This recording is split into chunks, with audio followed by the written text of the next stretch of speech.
The Oklahoma City Thunder have done it again.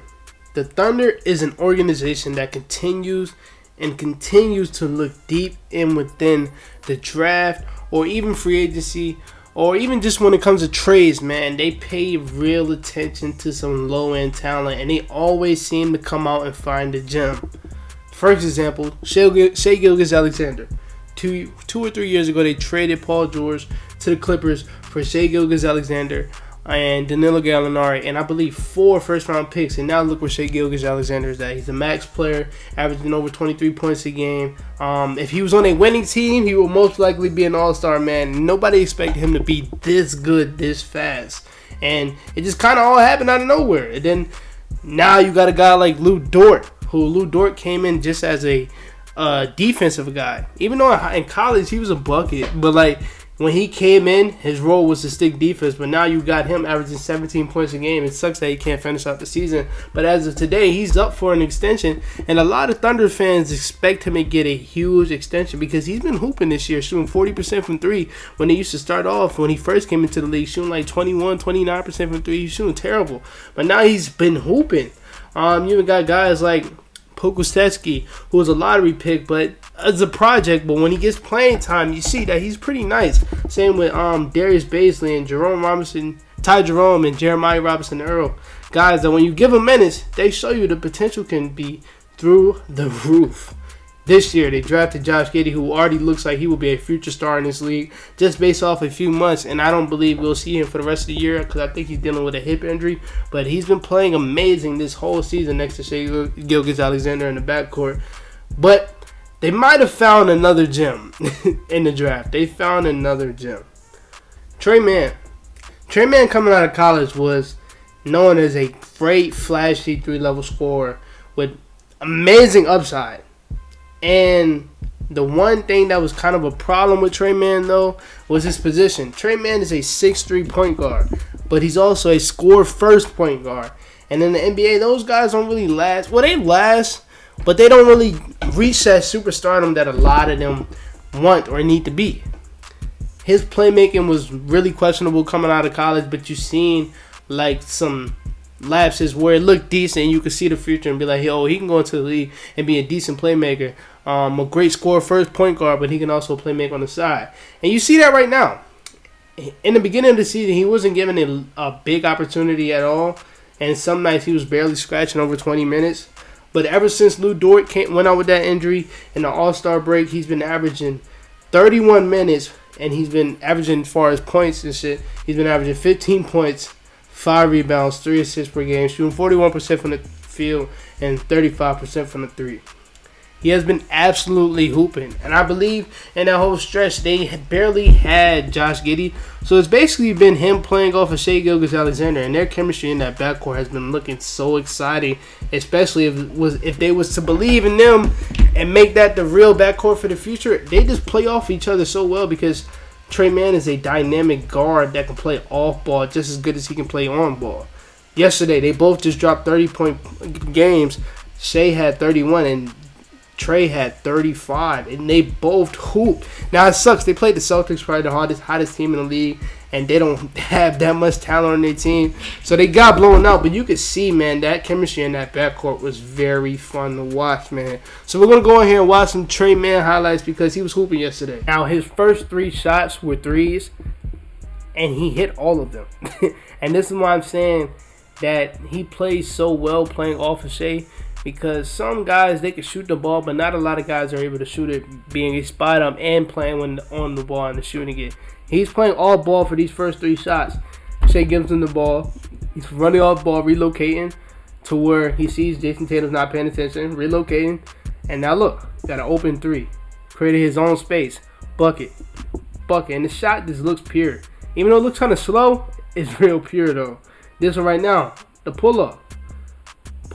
Splash. Just simple stuff like that. This is a terrible turnover. I don't know what Peyton Pritchard was doing.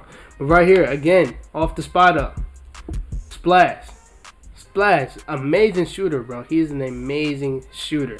Now right here, look at the handle and look at the ability to stop on a dime. And y'all know I say this all the time. But this one right here, another 3. But look at the handle. Stop. Pull up. Lazy defense, though. Lazy defense. I got to note that. Lazy defense, because Derek White, you could have definitely recovered. But he had him froze. He had him froze. And he even had it was a little sloppy. I think he dropped it or something. But he had him frozen and went straight up with it. And it's a bucket, bro. It's a bucket. Now, right here. Look at the moves that he's pulling out as a rookie, bro. This move is crazy to pull out as a rookie. And look how he creates so much space off the step back. This is on Derek White. Again, a good defender. A good defender. I don't know why they decided to switch right there, but I guess they had to because that is Isaiah Roby. Cross him up. Look at that footwork. Look at the... Oh, my God. Oh, my God. He had him rocking the whole first quarter, bro. The whole first half. That's a bucket. That is a bucket, man. And these are like back-to-back highlights right here. Again, another one. A pull-up three. He hit 5 threes in the first half. Pull-up. Pull-up. Terrible defense between them two. Why are you going... Well, yeah, go over the screen. Why are you going under? And why are you trying to switch? What's the point of switching? The guy just hit 4 threes on you. Stick defense. Easy bucket. Easy bucket, man. Right here. Got the switch he wanted. Al Horford can still stick guards, and I'm pretty sure they made that known in the scouting report. But look how he got to his spot. Broke him down. Not doing too much. Because he made, 4 threes in a row. 5 threes in a row. That could be an easy step back. But not doing too much. I'm going to get to my spots. Bucket. Bucket, man. That's just making the game simple as a rookie. I love that. I love that. Right here. Again. Pull up. And look how deep he's pulling up from. And look at the miscommunication on the screen again. Wait, why are you trying to fight that? Go over that. You can stick him. I know he's been dogging you, but you can stick him, bro. They got you for defense and being able to play all ball, Derek White. You can guard him. But nope. You can go out there. All right, bet. I'm pulling it. I'm pulling it from the logo, basically. Right on the edge of the logo. That's tough, bro. That's tough. Now look at this right here. And look at the time frame. It's back-to-back. 40 seconds. All right, 35 seconds, 12 seconds. They're giving him the ball. They've trusted him at the end of the half. Cross him up. Look how high he puts the ball up there. He sees the help coming. He's seen it from the beginning. Any other person is going to keep it going, take another dribble, and probably go up and then get blocked. But look how he lays it up from right here and puts the ball up there to where Al Horford old ass cannot get that. That's tough, bro. That is tough. And that's IQ, too. That's IQ. That's crazy, bro. Right here, we got to finish with either hand on either side of the hoop. Strong when it comes to his upper body. And one. That should have been an and one. Definitely should have been an and one. Look how high, again, he put the ball at. You're not blocking that. You're not blocking that. Even though he made a good recovery, after he blew by him, you just can't block it. You can't. And then we got one more right here, man. This one, like I said, bro, he can do anything on the court. Look at the hang time. Finishes with the left hand. Should have been an and one, even though he kind of went straight up. I'll give it to him. But it looked kind of rough at the end. But and one, bro.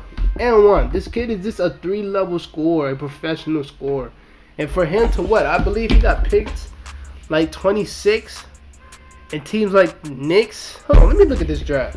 Because it's no way a player like him should have fell that far. No way. Because a lot of people need him. A lot of people could have took him up on his upside or what he can do right away. And everybody knew right away he could shoot, score, and play on ball.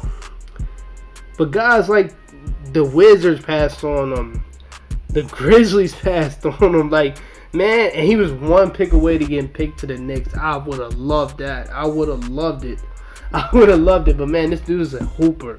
Like I said, man, the kid, he can score from anywhere on the court. He's a great player on and off the ball. That's why him and Shea look so good together in these long stretch of games without Josh Getty and Lou Dort. But the sad thing is, when you look at the Thunder, bro, they're like 4 real stars that like you want to put all your money on. All of them are guards, and that sucks because they all deserve to start. Shea, Getty, Lou, Trey, like, I can't say, like, all right, Lou Dort, you come back, you go to the bench. or Lou Dort, you come back. All right, Trey, go to the bench. I can't say that after just watching Trey hoop while Lou Dort was out. I can't say that, bro. That would just suck, bro.